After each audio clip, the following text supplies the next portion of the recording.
Assalamualaikum warahmatullahi wabarakatuh. Alhamdulillahirabbil alamin, nahmaduhu wa nasta'inuhu wa nastaghfiruh wa na'udzu billahi min syururi anfusina wa min sayyiati a'malina. May yahdihillahu fala mudilla lahu wa may yudlil fala hadiya lahu. Asyhadu an la ilaha illallah wahdahu la syarika lah wa asyhadu anna Muhammadan 'abduhu wa rasuluhu, amma ba'du. Pada kesempatan kali ini saya akan memberikan materi tentang kesetaraan gender, di mana materi tersebut adalah salah satu materi yang diberikan pada saat kegiatan Matsama. Oke, anak-anakku semuanya, adik-adik calon peserta didik kelas 7 MTS Elbayan yang saya banggakan. Sepertinya istilah gender ini sangat asing sekali bagi kalian, karena mungkin ketika kalian di SD atau di SMP, di MI dulu belum ada istilah-istilah tersebut. Maka dari itu, ketika adik-adik semuanya masuk ke MTS Elbayan, maka akan diperkenalkan oleh saya apa itu istilah gender dan apa itu kesetaraan gender yang ada di tingkatan MTS. Oke, anak-anakku semuanya, sudah siap menerima materi dari saya? Yang pertama, pengertian gender. Apa itu gender? Gender itu berasal dari bahasa Inggris yang berarti jenis kelamin. Seperti kita ketahui bersama bahwa di sekitar kita tidak hanya ada kelamin laki-laki saja, tapi juga ada kelamin perempuan.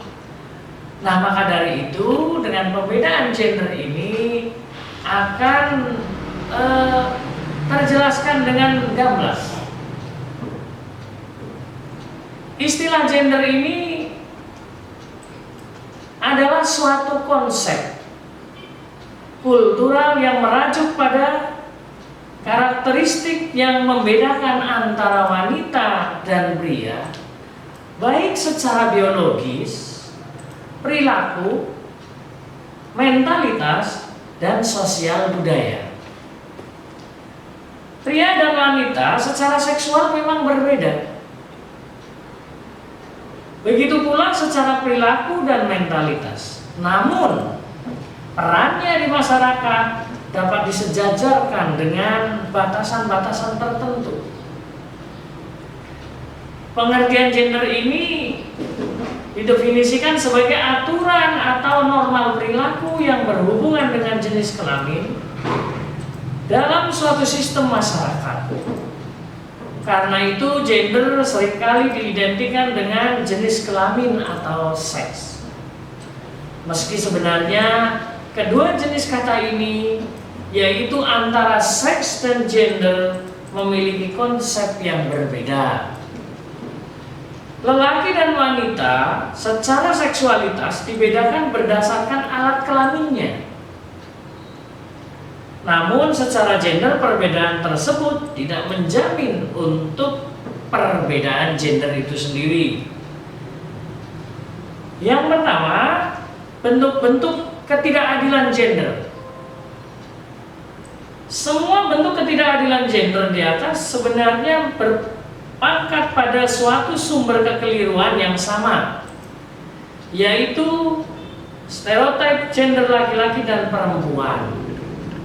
Stereotip itu sendiri berarti pemberian citra baku atau label cap kepada seseorang atau kelompok yang didasarkan pada suatu anggapan yang sesat. Kemudian ketidakadilan gender yang kedua adalah kekerasan. Artinya baik fisik maupun non fisik yang dilakukan oleh suatu jenis kelamin atau sebuah institusi lembaga negara terhadap jenis kelamin lainnya. Peran gender telah membedakan karakter perempuan dan laki-laki perempuan dianggap feminim dan laki-laki maskulin. Karakter ini kemudian berwujud pada ciri-ciri psikologis seperti laki-laki dianggap gagah, perempuan dianggap cantik, laki-laki dianggap memberani, kuat, dan sebagainya.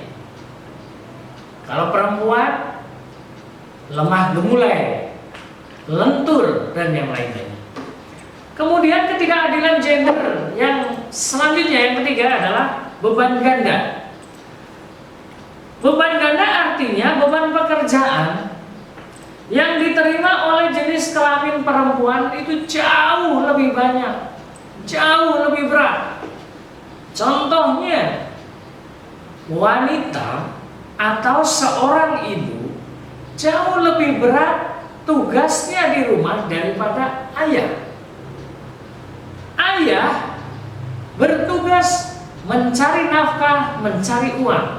Namun ibu selain mendidik anak-anak juga membersihkan rumah, mencuci baju, dan lain-lainnya. Ditambah lagi nanti ketika suami pulang atau ayah pulang harus memberikan pelayanan terhadap suami, seperti membikinkan air teh atau sekedar membikinkan minuman kopi untuk suaminya. Berat sekali. Disinilah beban ganda seorang ibu, selain dia sebagai gender perempuan melaksanakan kewajibannya sebagai seorang perempuan, namun juga mendidik anak di saat di rumah. Kemudian ketidakadilan gender yang keempat, marginalisasi. Artinya suatu proses peminggiran akibat perbedaan jenis kelamin yang mengakibatkan kemiskinan. Banyak cara yang dapat digunakan untuk memarginalkan seorang atau kelompok. Salah satunya adalah dengan menggunakan asumsi gender. Misalnya dengan anggapan bahwa perempuan berfungsi sebagai pencari nafkah tambahan. Maka ketika mereka bekerja di luar rumah, seringkali dinilai dengan anggapan tersebut.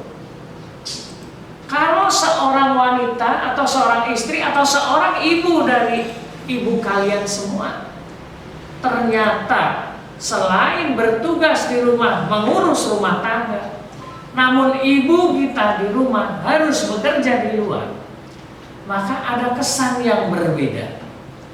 Apalagi jika seorang wanita harus bekerja malam, pulang larut malam, maka di masyarakat punya anggapan bahwa wanita tersebut adalah seorang pekerja yang tidak normal. Nah, inilah marginalisasi. Kemudian ketidakadilan genderisasi yang kelima adalah subordinasi. Artinya suatu penilaian atau anggapan bahwa suatu peran yang dilakukan oleh suatu jenis kelamin lebih rendah daripada yang lainnya. Telah diketahui nilai-nilai yang berlaku di masyarakat telah memisahkan dan memilah-milah peran gender laki-laki dan perempuan. Perempuan dianggap bertanggung jawab dan memiliki peran dalam urusan domestik, urusan rumah tangga, atau reproduksi. Reproduksi di sini adalah keturunan, bahwa anak adalah anak ibunya. Maka dari itu tanggung jawab ibunya. Sedangkan ayah merasa dirinya, ya namanya saya sebagai ayah ataupun suami, tugas saya mencari uang. Begitu. Nah, kemudian ada beberapa contoh kasus gender, kasus kesetaraan gender. Yang pertama, dari kasus yang saya ambil yaitu kasus seorang nenek yang bernama Asyani dari Situbondo yang tidak mendapat keadilan saat itu di dalam hukum Indonesia karena mengambil atau mencuri 7 batang kayu milik perhutani, milik negara. Kayu tersebut, dalam kasus tersebut sudah menjelaskan bahwa membiarkan seorang perempuan tua di dalam penjara selama itu dari sisi kemanusiaan tentu sulit untuk diterima. Sedangkan di mata hukum Islam, semua orang memiliki kedudukan yang sama, baik laki-laki, perempuan, orang kaya, orang miskin, semuanya memiliki kedudukan yang sama di dalam hukum. Namun, terkadang kedudukan yang tinggi jauh lebih menang. Yang punya uang bisa menyuap atau membayar hukum itu sendiri. Hukum bisa dibeli. Kemudian dari kasus tersebut menganggap bahwa semua tidak setara karena menganggap wanita terlalu lemah dalam menanggapi kasus tersebut, sehingga nenek-nenek yang sudah tua renta mencari kayu bakar di hutan, mengambil 7 batang pohon milik perhutani saja harus dipenjarakan. Nah, disinilah melihat ketidaksetaraan gender, bahwa seorang perempuan yang sudah tua itu tidak akan kuat dalam melawan hukum. Kesetaraan gender ini tidak harus dipandang sebagai hak dan kewajiban yang sama persis tanpa pertimbangan selanjutnya. Malu rasanya apabila perempuan berteriak mengenai isu kesetaraan gender, apabila kita artikan segala sesuatunya harus mutlak sama dengan laki-laki. Karena pada dasarnya perempuan tentunya tidak akan siap jika harus menanggung berat yang biasa ditanggung oleh laki-laki. Adik-adikku calon peserta kelas 7 MTS Elbayan yang saya banggakan, banyak sekali kesetaraan gender ini. Maksud dari kesetaraan gender bahwa kita antara siswa laki-laki dan siswa perempuan semua memiliki hak yang sama. Di sekolah maupun di rumah semuanya memiliki hak yang sama. Contohnya bahwa siswa laki-laki bisa mendapatkan ranking 1, perempuan pun sama. Asal kita dalam belajar rajin, insya Allah tidak mesti laki-laki yang selalu paling pintar, tapi perempuan pun bisa pintar, lebih pintar bahkan dari laki-laki. Kemudian istilah gender kesetaraan ini contohnya adalah bahwa banyak sekali pekerjaan-pekerjaan di lingkungan kita sekarang yang sudah ada kesetaraan. Contoh, pernah di Indonesia presidennya adalah seorang wanita, yaitu Ibu Megawati Soekarno Putri. Kemudian ada juga seorang lelaki tapi pandai memasak. Banyak kita temui di restoran-restoran bahwa kokinya adalah seorang laki-laki, bahwa belum tentu ahli masak adalah wanita, tapi bisa juga dari kaum laki-laki. Kemudian adik-adik kelas 7 sering lihat kalau kalian pergi ke pom bensin. Saat ini banyak sekali para wanita yang menjadi operator atau melayani untuk pembelian bensin di pom bensin. Pada saat saat zaman dulu itu biasanya petugas-petugas seperti itu adalah para laki-laki. Namun sekarang sudah banyak sekali pekerjaan-pekerjaan laki-laki yang sudah dipegang oleh para wanita. Adik-adikku yang saya banggakan, dengan materi kesetaraan gender ini diharapkan bahwa nanti ketika kalian sudah bergabung, sudah menuntut ilmu di MTS Al-Bayan ini, kalian tidak perlu membeda-bedakan antara wanita dan laki-laki, antara siswa perempuan dan siswa laki-laki. Bisa saja nanti di kelas kalian pemimpin kelasnya atau ketua kelasnya adalah seorang wanita. Maka dari itu dengan materi ini diharapkan sekali bahwa kalian dalam menuntut ilmu ini tanpa membeda-bedakan kelamin atau tidak membeda-bedakan istilah gender itu sendiri. Maka dari itu saya memberikan semangat kepada kalian untuk tetap semangat mencari ilmu di masa pandemi COVID-19 ini.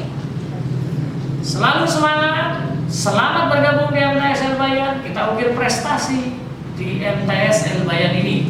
MTS Al-Bayan adalah sebuah madrasah yang sudah terkenal di mana-mana.